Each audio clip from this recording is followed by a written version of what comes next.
Oggi è venerdì 25 dicembre 2020. Nessun giorno è un giorno qualunque. Ciascun giorno rappresenta qualcosa di speciale per qualcuno. La storia ci insegna che ogni giorno può avere un motivo per essere ricordato. 25 dicembre 800. A Roma, nell'antica Basilica di San Pietro in Vaticano, al termine della messa di Natale di 1220 anni fa, Papa Leone III incorona come primo imperatore dei Romani Carlo Magno, re dei Franchi e dei Longobardi. Il pontefice ripristina così il titolo di imperatore, riprendendolo da quello dell'antico imperatore romano, non più usato dopo la caduta di Romolo Augustolo il 4 settembre 476. In questo modo il Papa, prete di origine modesta e senza appoggi da parte delle grandi famiglie romane, si pone sotto la protezione dei Franchi. Si pone anche, in questo modo, come l'unica autorità in grado di legittimare il potere civile.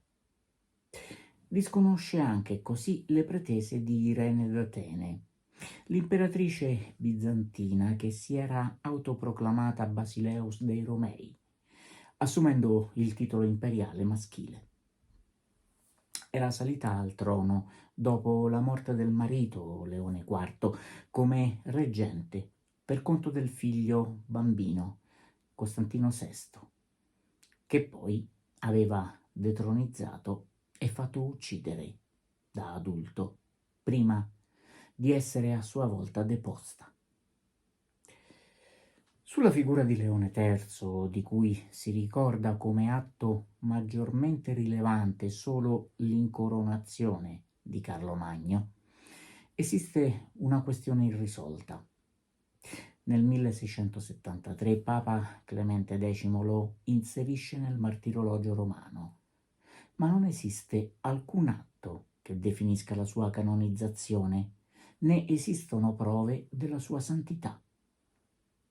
Per questo la sua celebrazione liturgica è stata limitata nel 1953, ma risulta tutt'oggi presente nel martirologio romano, celebrato come santo il 12 giugno, giorno della sua morte, nell'816.